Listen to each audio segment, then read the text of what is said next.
በስመ አብ ወወልድ ወመንፈስ ቅዱስ አሐዱ አምላክ አሜን።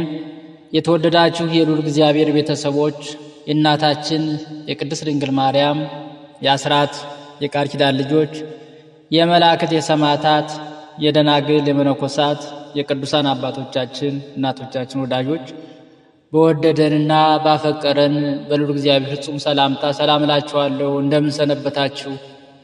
እንደምን ዋላችሁ? እንደምንስ እስከዚህ ሰዓት ቆያችሁ? አሜን። ሉለ ባህሪ ቅዱስ እግዚአብሔር ይችን ሰዓት ይችን ዕለት ባርኮ ቀድሶ በሰላም በጤና ላደረሳችሁ ክብርና ምስጋና አምልኮትና ውዳሴ ለሱ ይሁን። እኔ በእግዚአብሔር ፊት የምቆመው ገብርኤል ነኝ። የሉቃስ ወንጌል ምዕራፍ 1 ቁጥር 19። እንኳን ለሊቀ መልአኩ ለቅዱስ ገብርኤል ዓመታዊ ክብረ በዓል ታኅሳስ 19 ቀን በሰላም በጤና አደረሰን አደረሳችሁ።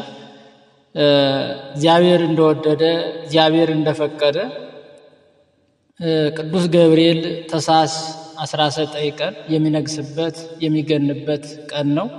ይህንን በማስመልከት ታኅሳስ 19 ቀን ቅዱስ ገብርኤል የሚነግሰው የሚከበረው ምን የተደረገበት ቀን ስለሆነ ነው የሚለውን ለእግዚአብሔር ፈቃድ እንነጋገራለን። መልአኩ ቅዱስ ገብርኤል ማን ነው ከሚለው ስንነሳ መልአኩ ቅዱስ ገብርኤል ሰለስቱ ደቂቅን ከእሳት ያዳነ ቅዱስ መልአክ፣ ዳንኤልን የአናብስቱን አፍ የዘጋለት፣ እንዲሁም ቅዱስ ገብርኤል በዓለመ መላእክት ቃለ ሃይማኖትን የገለጠ ያስተማረ፣ ንቁም በበህላዌን እስከንረክቦ አምላክን የፈጠረንን አምላክ እስክናውቅ ድረስ በያለንበት ንቁም እንጽና በማለት መላእክትን ያረጋጋ ያስተማረ የመከረ መልአክ ነው። እንዲሁም ሕፃኑ ቅዱስ ቂርቆስንና ቅድስት ኢየሉጣን ከመከራ እሳት ያዳነ ከደረሰባቸው መከራ ሁሉ ያስታገሳቸው ቅዱስ ገብርኤል መልአክ ነው። አዳምን ወደ ደብረ ቅዱስ ያደረሰ መልአክ ነው። ለፍጥረት ሁሉ የተሰጠውን ተስፋ ለአዳም የተረጎመ ያስተማረ የነገረ መልአክ እንደሆነ ቅዱሳት መጻሕፍት ይናገራሉ። እንዲሁም የሐዲስ ኪዳን የመጀመሪያው ወንጌል አብሳሪ ወንጌል ሰባኪው መልአክ ይባላል። የእመቤታችንን ክብር የገለጠ እመቤታችን ቅድስት ድንግል ማርያምን ለመጀመሪያ ጊዜ ያመሰገነ መልአክ ነው። ሰላም ላንቺ ይሁን ብሎ ምስጋና የሰጣት ምስጋናን የጀመረላት መልአክ ነው። መልአኩ ቅዱስ ገብርኤል ለተራድኦ ፈጣን የሆነ መልአክ ነው። የነደደውን የሚያበርድ የበረደውን የሚያሞቅ በእግዚአብሔር ፊት በባለሟልነት የሚቆም መልአኩ ቅዱስ ገብርኤል መልአክ ነው። መልአኩ ቅዱስ ገብርኤል ከሦስቱ ዋና የእግዚአብሔር መላእክት ማለትም ከቅዱስ ሚካኤል ቀጥሎ ቅዱስ ገብርኤል እዛ ሶስተኛ ቅዱስ ሩፋኤል ናቸውና ከነዚህ መካከል ከሦስቱ ሊቃነ መላእክት መካከል አንዱ መልአኩ ቅዱስ ገብርኤል ነው። በመጽሐፍ ቅዱስ ውስጥ ለመጀመሪያ ጊዜ የተጠቀሰው በመጽሐፍ ዳንኤል ላይ እንደሆነ መጽሐፍ ሊቃውንት ይናገራሉ። ቅዱስ ገብርኤል የሚለው ስም ትርጓሜ ከእግዚአብሔር የሆነ አለቃ እንደማለት ነው። በሌላም ትርጓሜ እግዚ ወገብር ይለዋል። የዚህ ትርጉም አምላክ ሰው ሆነ፣ ሰው አምላክ ሆነ እንደማለት ነው። የአምላካችን የጌታችንና የመድኃኒታችን የኢየሱስ ክርስቶስን ልደት ለእናታችን ለቅድስት ድንግል ማርያም ለቤዛዊተ ዓለም ለቅድስት ድንግል ማርያም እንዲያበስር የተመረጠ ታላቅ መልአክ ነው። መልአኩ ቅዱስ ገብርኤልን ሲያመሰግኑ ገብርኤል ሆይ ተመራምሮ ለማይደረስበት ስም አጠራርህ ሰላም ላለሁ፣ ነገር ግን አምላክ ሰው ሆነ ሰው አምላክ ሆነ እንደማለት ይመስላል በማለት መልካ ቅዱስ ገብርኤል ላይ እንደተጻፈው ማለት ነው። ቅዱስ ገብርኤል የጌታችን የመድኃኒታችን ኢየሱስ ክርስቶስን መምጣት ሰው መሆን ለመናገር ተልኮ የምስራችን ዜናን ያበሰረ የተናገረ መልአክ ነው። በዲያብሎስ የተንኮል ወጥመድ ገብተው ለተሰናከሉት ፈጥኖ ለእርዳታ የሚደርስ በጨለማና በሞት ጥላ ውስጥ ለሚኖሩትም ሁሉ የብርሃን ፋና የሚያበራ መልአክ ነው። ሰብአ ሰገልን የመራ ሰብአ ሰገል ጌታችን መድኃኒታችን ኢየሱስ ክርስቶስ በተወለደ ጊዜ ለሱ ለመገበር ጌታችን መድኃኒታችን ኢየሱስ ክርስቶስ ያለበትን ቦታ ካለበት ቦታ መጥተው ለመገበር የመራቸው መልአኩ ቅዱስ ገብርኤል እንደሆነ ቅዱሳት መጻሕፍት ይናገራሉ።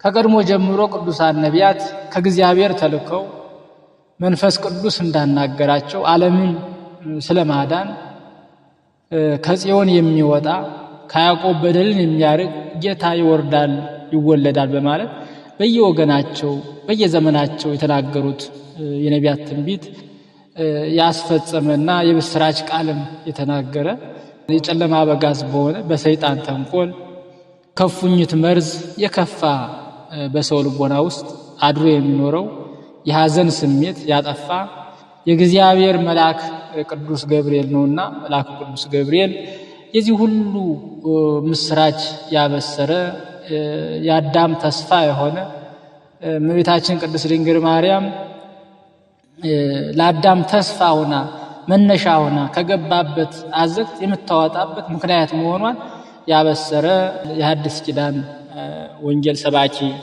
ብለው ሊቃውንት ያመሰግኑታል። መልአኩ ቅዱስ ገብርኤል ቅዱስ ሉቃስ እንደጻፈው ሁልጊዜ ለደስታና ለምስራች የሚላክ መልአክ ነው ብሎታል። በተለይ ስለ ልደተ ክርስቶስ ለድንግል ማርያም ለመጀመሪያ ጊዜ የምስጋናና የክብር ሰላምታ ያበሰረ በመሆኑ አብሳሪ ትብስት መልአከ ብስራት መጋቢ ሐዲስ ብለው ሊቃውንት ይጠሩታል።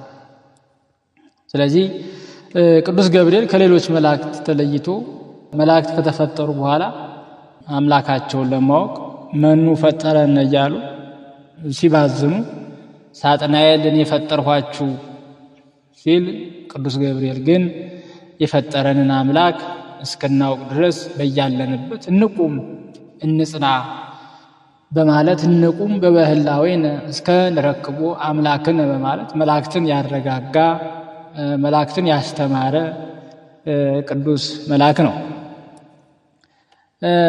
ምክንያቱም ከፍጥረት አስቀድሞ አምላኩን አውቆ ስብከት የጀመረ መልአክ ስለሆነ መጋቢ ሐዲስ ብለውም ይጠሩታል።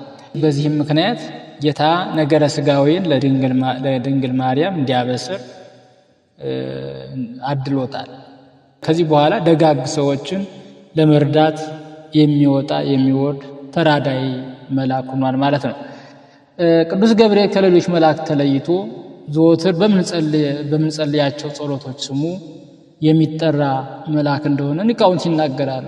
ይኸውም በዘወትር ጸሎት የቅዱስ ገብርኤል ስም አለ። በአቡነ ዘበሰማያት በሰላመ ቅዱስ ገብርኤል በውዳሴ ማርያም በወድስዋ መላእክትና በመሳሰሉ ጸሎቶች ዘወትር ስሙ የሚጠራ መልአክ ነው። ቅዱስ ገብርኤል ካህናት አባቶች እንደሚሉት ስለት ሰሚ እንዲሁም ፈጥኖ ደራሽ መልአክ ነው ይሉታል። በዚህም ምክንያት በክርስቲያኖችም ዘንድ እጅግ ተወዳጅ መልአክ ነው። ስለዚህም ፈጥኖ ደራሹ መልአክ፣ ስለት ሰሚው መልአክ በማለት ይጠሩታል። በሀገራችን ክብረ በዓሉ በታኅሳስ 19 ቀን እንዲሁም በሐምሌ 19 ቀን በዓሉ በቁልቢ ገብርኤል እና በተለያዩ የቅዱስ ገብርኤል ጽላቱ በሚገኝባቸው ቦታዎች ሁሉ እጅግ በርካታ ሕዝበ ክርስቲያን በተገኙበት የቅዱስ ገብርኤል በዓል ይከበራል። የአምላክ እናት እመቤታችን ቅድስት ድንግል ማርያምም ከሌሎች መላእክት ሁሉ በይበልጥ መልአኩ ቅዱስ ገብርኤልን እንደምትወደው በድርሳነ ገብርኤል ላይ ተጽፏል። የልጇን የጌታችን ኢየሱስ ክርስቶስን ከእርሷ መወለድ ያበሰራት እርሱ ነውና በማለት ድርሳነ ገብርኤል ዘኅዳር ላይ እንዲህ ብሎ ገልጿታል። የልጇን የጌታችን ኢየሱስ ክርስቶስን ከእርሷ መወለድ ያበሰራት እርሱ ነውና ድርሳነ ቅዱስ ገብርኤል እመቤታችን ቅድስት ድንግል ማርያም አብስታ የምትወደው መልአክ ነው። ቅዱስ ገብርኤል ብርሃናዊ መልአክ ነው። ቅዱስ ዮሐንስ ወልደ ነጎድጓድን በራእዩ እንዲህ በማለት ተናግሯል። ከዚህ በኋላ ታላቅ ስልጣን ያለው ሌላ መልአክ ከሰማይ ሲወርድ አየሁ፣ ከክብሩም የተነሳ ምድር በራች በማለት ራእየ ዮሐንስ ምዕራፍ 18 ቁጥር 1 ላይ እንዲህ ብሎ የመልአኩን ገናናነት ብርሃናዊ መልአክ መሆኑን እንዲህ ብሎ ገልጾታል። እንዲሁም ነቢዩ ዳዊት መላእክቱን የእሳት ነበልባል የሚያደርግ እንዳለው ቅዱስ ገብርኤል ነበልባላዊ መልአክ እንደሆነ በመዝሙረ ዳዊት ላይ ተገልጿል። መልአኩ ቅዱስ ገብርኤል ኃያል መልአክ ነው። ቅዱስ ዮሐንስ በራእዩ ብርቱ መልአክ ደመና ተጎናጽፎ ከሰማይ ሲወርድ አየሁ፣ በራሱም ላይ ቀስተ ደመና ነበረ፣ ፊቱም እንደ ፀሐይ፣ እግሮቹም እንደ እሳት አምዶች ነበሩ። የተከፈተችንም ታናሽ መጽሐፍ በእጁ ያዘ፣ ቀኝ እግሩንም በባህር ላይ ግራውንም በምድር ላይ አኖረ፣ እንደሚያገሳም አንበሳ በታላቅ ድምፅ ጮኸ በማለት ቅዱስ ዮሐንስ በራእዩ ላይ እንዲህ ብሎ መስክሯል። ቅዱስ ገብርኤል የመላእክት አለቃ ነውና በራማ በሰፈሩት 10 የነገደ ሰራዊት ላይ የአርባብ አለቃ መሆኑ ይነገራል። ነብዩ ሄኖክም በሰራዊት ሁሉ ላይ የተሾመ መልአክ ቅዱስ ገብርኤል ብሎ ስሙን ጠቅሶታል። በዚህም ምክንያት የራማው መልአክ ብለን እንጠራዋለን ማለት ነው። መጽሐፈ ሄኖክ ምዕራፍ 10 ቁጥር 14 ላይ እንደተገለጸው መልአኩ ቅዱስ ገብርኤል ፈጣን መልአክ ነው። ሊቃውንት ቤተ ክርስቲያን እንደሚሉት በመድኃኒታችን በኢየሱስ ክርስቶስ ስነ ስቅለት ጊዜ በመስቀል ላይ የደረሰበትን መከራ አይቶ አላስችለው ቢል ሰይፍ ወርውሯል። ዓለምም የሚያልፈው ቅዱስ ገብርኤል የወረወረው ሰይፍ ሲያርፍ እንደሆነ ሊቃውንት ይናገራሉ። በዛች ቀን የተወረወረው ሰይፍ እስከዚያች ቀን ድረስ ሲምዘገዘግ ይኖራል።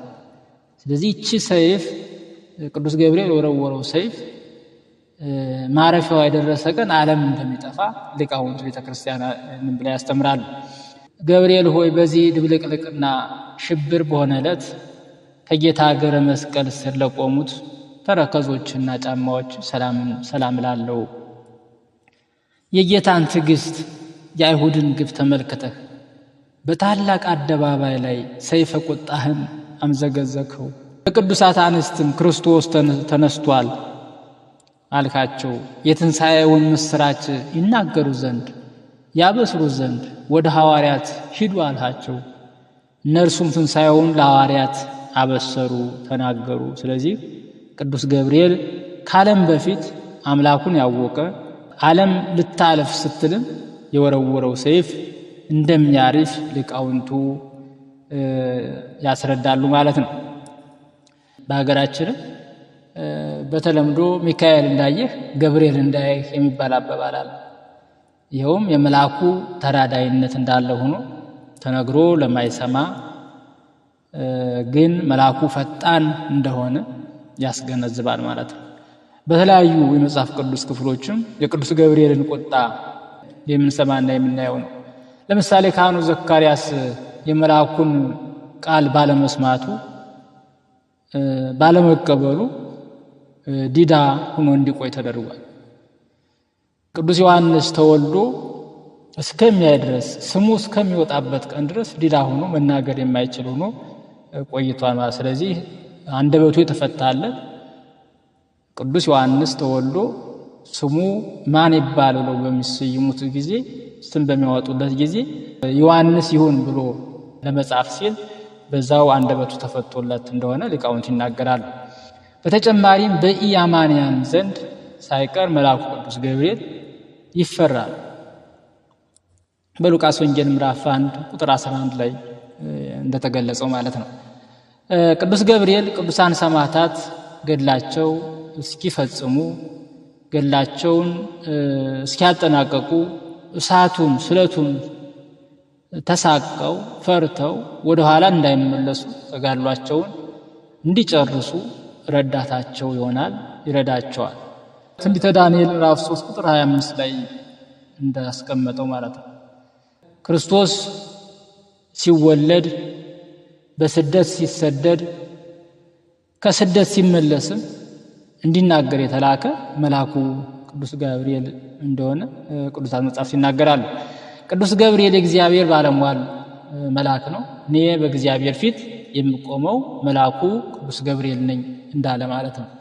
ስለዚህ ቅዱስ ገብርኤል በእግዚአብሔር ፊት የሚቆም ማለቱ ለእግዚአብሔር የተወሰነ ፊት ኑሮት ሳይሆን እንደ ንጉሥ ወታደር በእግዚአብሔር ፊት ተገትሮ የሚቆም መሆኑን ለመግለጽ አይደለም። ምንጊዜም ከእግዚአብሔር የማይለይ መሆኑን እና አማላጅነቱን ለመግለጽ ነው እንጂ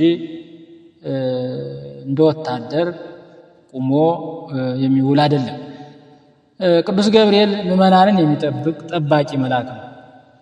ስለዚህ ምስክር የመጽሐፍ ቅዱስ ጥቅሶችን ስንመለከት በመንገድ ሁሉ ይጠብቁ ዘንድ መላእክትን ስላንተ ያዛቸዋል፣ እግርህንም በድንጋይ እንዳትሰነካከል በእጆቻቸው ያነሱሃል እንዲል መዝሙረ ዳዊት መዝሙር 90 ቁጥር 11 ላይ የእግዚአብሔር መልአክ በሚፈሩ ሰዎች ዙሪያ ይሰፍራል ያድናቸውማል እንዳለ እንዲሁም መዝሙረ ዳዊት መዝሙር 34 ቁጥር 1 ላይ በመንገድ ይጠብቁ ዘንድ ወደ አዘጋጀሁትም ስፍራ ያገባ ዘንድ እነሆ እኔ መልአክን በፊትህ እሰዳለሁ እንዳለ መልአኩ ቅዱስ ገብርኤል ምዕመናንን የሚጠብቅ የሚራዳ መልአክ ነው። ስለዚህ የኢትዮጵያ ኦርቶዶክስ ተዋሕዶ ቤተክርስቲያን የቅዱሳን መላእክትን ወርሃዊና ዓመታዊ በዓላቸውን በጸሎትና በምስጋና ታከብራለች፣ ተዋድሳለች። በተለይም በታኅሳስ 19 ቀን የመልአኩ የቅዱስ ገብርኤል በዓል የሚከበርበትን ምክንያት በማድረግ ብርሃናዊ መልአክ ቅዱስ ገብርኤል አግብርተ እግዚአብሔር አናንያ፣ አዛርያ፣ ሚሳኤል ሰለስቱ ደቂቅን ከእቶነ እሳት ያዳነበት ዕለት በመሆኑ በታላቅ ድምቀት ቅድስት ቤተ ክርስቲያን ታከብራለች። ናቡከደነፆርም እንዲህ አለ፣ ትላንት 3 ሰዎች አስረን ከእሳቱ እቶን ጥለን ነበር፣ ዛሬ ግን 4 ሆነው ከእስራታቸው ተፈተው በእሳት ውስጥ ሲመላለሱ አያለሁ። 4ተኛውም የእግዚአብሔር ልጅ ይመስላል በማለት ተናገረ። ወዲያውም ከእቶኑ ሂዶ ኑ ውጡ አላቸው ይላል። ብር ብር እያሉ ከእሳቱ ውስጥ ወጥተዋል። በልብሳቸው ላይም ጥላሸት እንኳን እንዳልተገኘባቸው ይነገራል። ናቡከደነፆር ይህንን አይቶ አምላክ እግዚአብሔር ይመስገን አለ። ንጉሡም አዋጁን በአዋጅ መልሶ ለሕፃናቱ በሹመት ላይ ሹመት በክብር ላይ ክብር ጨምሮላቸው እንደጨመረላቸው ታሪኩ ይናገራል። ይህ የሚያሳየው የመልአኩ የቅዱስ ገብርኤልን ተራዳይነት ባለሟልነትና የእግዚአብሔርን ቸርነት፣ የእግዚአብሔርን ደግነት፣ የእግዚአብሔርን ይቅር ባይነት ነውና የመልአኩ የቅዱስ ገብርኤል በረከት ረድኤት በያለንበት ቦታ ሁሉ ረድኤቱ በረከቱ አይለየን።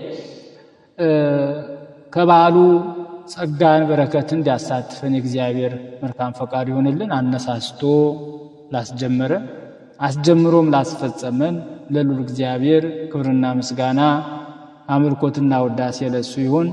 ወስብሐት ለእግዚአብሔር ወለወላዲቱ ድንግል ወለመስቀሉ ክቡር አሜን። ይቆየን።